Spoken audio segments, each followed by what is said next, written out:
I can put up 4 pictures of 4 black men, and all the white people in here will be like 4 black men. One of them will be a black American, and the other one will be different. And so as long as that's all you see and you don't understand the differences in those black men, it becomes difficult to connect. It becomes difficult to connect. If one of them is a black American from Detroit, and the other one is from Jamaica, and the other one's from Africa, and the other one's from London, that's 4 black men that got 4 different mindsets. But all America sees is one. So we're not even cultured to really understand each other. Because a white German and a white Italian, you see what I'm saying? A white Irishman, a white French person, all 4 of those look the same, but they're not.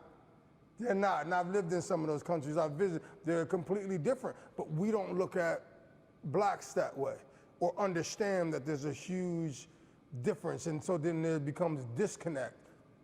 And that's a troublesome thing. We really have to want to know who one another is to get better, because then still, now our kids are caught up in this. They're caught up in ignorant thinking that they see socially. They're caught up in ignorant thinking that they hear at home from moms and dads, and then they get sent to school, and it makes it difficult for coaches to coach them sometimes because of home life as well. Because of home life as well. So that's why it's important for coaches to build relationships. Just don't coach the sport, because when you have kids that go home to ignorant and negative mindsets, you either have the opportunity to do something great, or you're going to reinforce the negative mindset. But if I build a relationship with you, you can still respect your parents, you can still respect their views, and you can understand that there's something different about me, right? You know, I coached in Comanche, Texas years ago. Now, whenever I wanted to see somebody black, I had to look in the mirror, okay? And I knew what it was, and it was no big deal to me, nor the community, nor the kids. I want to say that first. I didn't show up in Comanche, not one time, ever focused and thinking, how am I going to connect to these white kids? And a handful of Hispanic kids. I didn't think about that one time. But yet, on the flip side, I'll have white coaches call me, asking me how do they connect to black kids. Just be a man. Just be a man. You see the value, you see the issue, minister to it. That has nothing to do with a color. It has nothing to do with a culture. I've been to 50 countries and I never think about that. I just show up. If you're sincere about something, people connect to that. And that's all that matters to me. I show up to coach. I'm sincere about coaching. I'm sincere about your family. I'm sincere about who you are and the value that you present to humanity. That's all that matters. We work everything else out. And I had the opportunity to coach some amazing young people that I'm thankful that I've had them in my life. They pushed me to be a better coach, to be a better man. At that time, I was going back to school. We had some amazing students. Brady Miller was just an amazing kid that pushed me to go back and finish school, to set me on the right path to continue to move forward and do great things. It's extremely important to focus on connecting. And I did that. You know what I mean? They were interested in more than just football. Some of the kids were super country. Some of them rodeoed. They were into whatever they were into, I was into. And I learned as much about it as I could, because they weren't just football players. When they took the uniform off, they had other lives, they had other things that they were interested in, and that's how I made my connection. I didn't have to be white to want to understand rodeo. I didn't have to be white to want to understand things that majority of white Americans do that black Americans don't do. I just had to want to get to know you, brother. And so whatever that comes with, I just had to want to get to know you, brother. And that's what makes the difference. You know, it doesn't like, I've never called a white coach and said, hey, help me coach this white kid that I have. Like, so I didn't understand it. And you know, and it used to bother me. Because I'm changing lives no matter who I coach. And I don't have to I don't have to talk to my Hispanic friends, and I don't have to talk to my white friends when I coach kids that are anything other than black. I'm gonna show up and I'm gonna be what a coach does. That's a profession, it's an attitude, it's a style, it's a call to duty, and it doesn't matter. It's just like coaching to me is like being a fireman or or a cop or a doctor. I don't care whether he's black, white, or I'm about to operate on him. I don't care whether this is, I'm in the hood or not. I'm running in that building and I'm gonna save people. That has nothing to do with what color somebody is. And the fact, if you have to do that, then it's saying you don't know anything more than the sport, and that's why you can't connect. Sadly, but true. Sadly, but true. Sadly, but true. You know, it shouldn't take that. White coaches shouldn't have to call black coaches because of that. But we have to be in a better place to where we're culturally sensitive.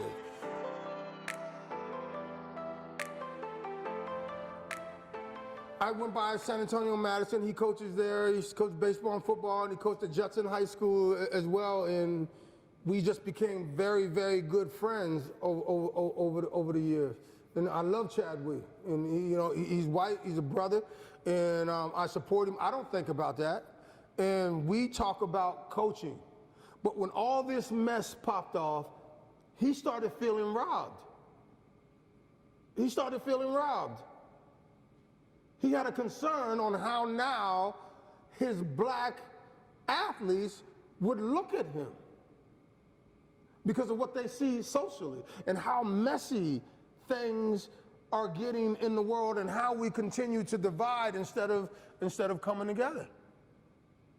Instead of coming together. And Chad asked Spencer, what do I do to attempt to avoid my black athletes shying away from me, distancing themselves from me? It's just anything. The answer is the same in anything. Keep coaching. Keep loving him. Keep loving him. You know what I mean? Continue, stay consistent at what you believe, right? Just keep little by little, little by little, little by little. Just stay at it. And we all know that the kids are extremely smart, and they know the difference. And sometimes they're pressured because of their social group or at home. Like I want my kids, to respect them and respect people because they've earned it and they deserve it, and it's just the right thing. It's just the right thing to do. We all got things. We all have things to fix. Black America, white America, Mexican America. We all have issues that we're trying to work out. And since we have so many more things in common, we need to focus on helping each other with those things and moving forward together. Not the differences. That's always going to be there. That's always gonna be there. And we just need to do a better job of connecting with the people who want to move forward and really make this place great. Because we're not. And it's not something that I got to get on social and mouthpiece about, but I know when we're not. Like coaches do that. We still coach anyway, whether you inherit a program or you're graduating tons of talent. We don't hide and say, hey, we're going to take a couple years off and we're just going to practice. And then when we feel like we have a team solid enough to compete and win, then we'll start playing again. No, we coach through that because that's why we coach, to put young people in the position to see themselves do amazing things that they never thought they'd tap into. Coaches are there to assist that, to make sure that those things happen without excuse, because we get to a place to where, the older you get, there's millions of opportunities out there, right? But the older you get, the more you add to your life, the less of those opportunities you can cash in on. We just can't do it all. So to be successful and to maximize any opportunity, we have to pick and focus, and we have to channel and focus on this. We want to make America great. All hands need to be on deck. It's going to take everybody. It's going to take everybody saying, this is what I want to do, or not, yeah, but... Forget that. And you can't give a damn about who's sitting at 1600 Pennsylvania Avenue. You can't. It's the people. It's people. It's people. It's people. It's not. That's what Black America. It's not just President Trump. Black Americans are all upset about it. It's Gayle King. She's black. How do you get Lisa Leslie in an interview and discredit everything that she says about Kobe because you wanted to cater to one particular audience? Gayle King is black. And the things and what she did upset and hurt black America, that had nothing to do with President Trump. You see what I'm saying? I'm not saying that he's a saint, but everything isn't his fault. And if black America wants to focus on everything being his fault, we'll never get forward. We'll never move forward. We'll never move forward. Because the truth is, he's had 4 years, President Obama had 8. If we want to make it a cultural thing, then what did black America do with the 8 years that you had President Obama in office? Exactly. Because politics is politics. The American people need to be the American people. And we need to dictate how we're going to treat each other, what we're going to do. That doesn't come from, if we're not getting it from that leadership, somebody has to step up the way we always have, and we're waiting for these people. And I think this is what we're trying to do here at BSN. We're trying to provide healthy content, healthy conversation for people to engage in and for us to start having healthy conversation and be able to walk away from them respectfully, right? Every coaching staff doesn't agree with everything that the head coaches does, but you're still behind it and pushing forward. And it shouldn't be just because of job, because you respect and understand position. It should be the same thing the American people should be doing for America. We should be focused on working together and moving forward. That has nothing to do with being a Republican or a Democrat. It has everything to do with being a human being and understanding the value of life and how important that is. How important it is this day that we really educate our young people when it comes to substance. They have technology. Technology can't outweigh substance. More than 50% of the millennial generation tell each other that they love each other for the first time through a text message. They haven't the slightest idea of what it's like to make your heart race. I know I just messed up your audio, but that's okay. That's okay. We can fight over that later. They have no idea what it is for your heart to beat when you tell somebody you love them. Do you remember that the first time? Do you remember that? Do you remember that? You're from New York. You got ice veins. You probably didn't mean it. Do you remember that, Colin? Like, to look somebody in the eye and make that connection and to say that? They don't. Is that bad? No, that's their platform. We should be providing the substance as coaches. Very disappointed in a friend of mine. He coached me and we became colleagues, and I was sending him players on arena football level. And he got to the place to where in coaching, I don't ever think that it was right, but it's an old school thing. Okay, here we're gonna post who's gonna play. Okay, so it went from posting who's gonna play, excuse me, I'll text you in the last moment and let you know if you're gonna start or play or do whatever. That's ridiculous to me.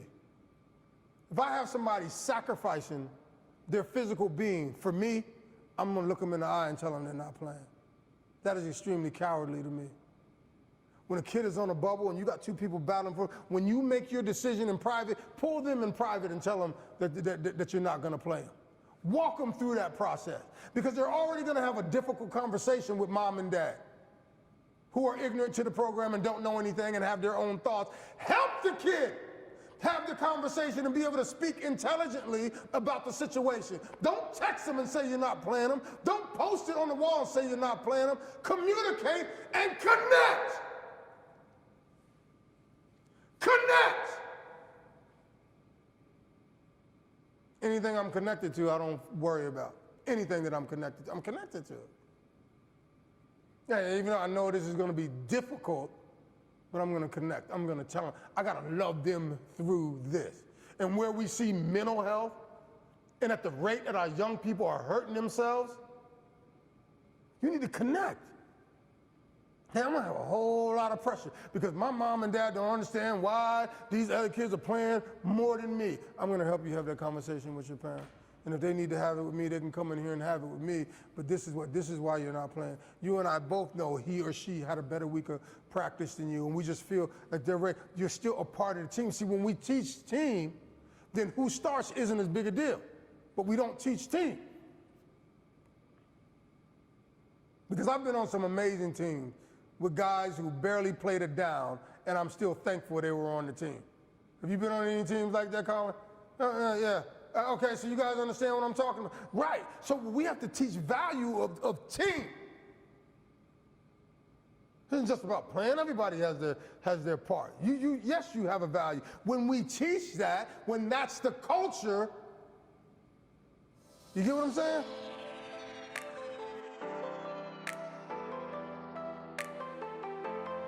We could think if you don't talk about it, it's because you don't, you know what I mean? You live above it.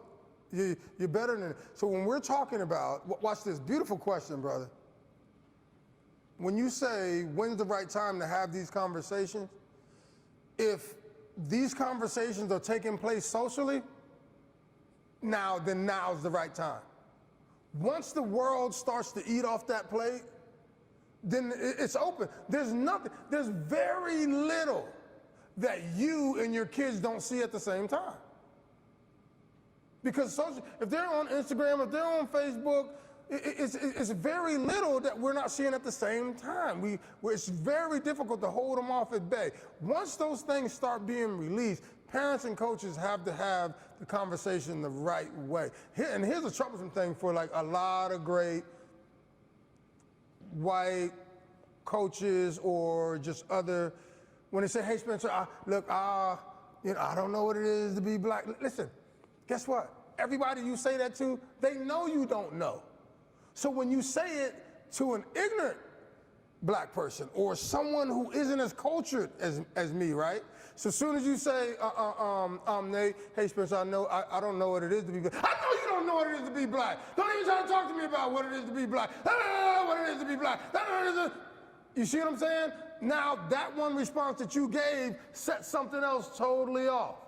It wouldn't set it off in me. I'd let you go ahead and say, hey, I don't know what it is to be black, and then wait for you to get to the meat and potatoes of whatever it is you're trying to say, because I know that you don't know what it is to be black. That's not what we're trying to solve. What we're trying to solve is how me being black and you being white move forward together, which is the only thing that matters, right? That's what we're trying to get to, not the fact that what your understanding is and what mine is. What's our understanding? Right? And as soon as we hear those things, brother, so to finish answering your question is as soon as we hear these things, we have to start, because we have to start preparing our movement to move forward with these things. And just establish that. No, I don't know everything. Whatever's going on, I want to learn about it so I can help you make a difference. If this, what we're going through since the pandemic and all this racism stuff, if that really bothered you and you're in coaching, then secure the next generations don't have to go through this.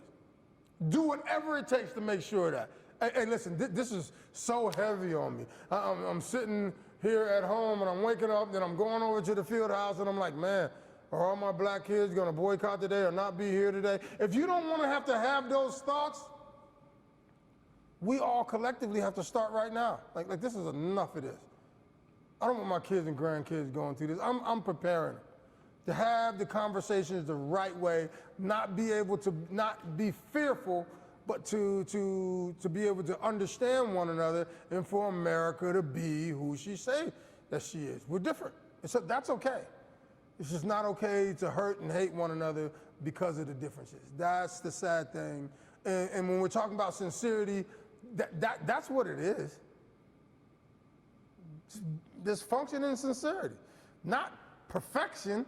None of us are. Like, I don't worry about being perfect. I worry about being sincere. Then that helps keep my mistakes minimum, because I'm sincere about your life and I want you to be successful. I'm not flying by the seat of my pants. I'm investigating this so we can be successful and move on and be the best that we can be and be as impactful as we can be.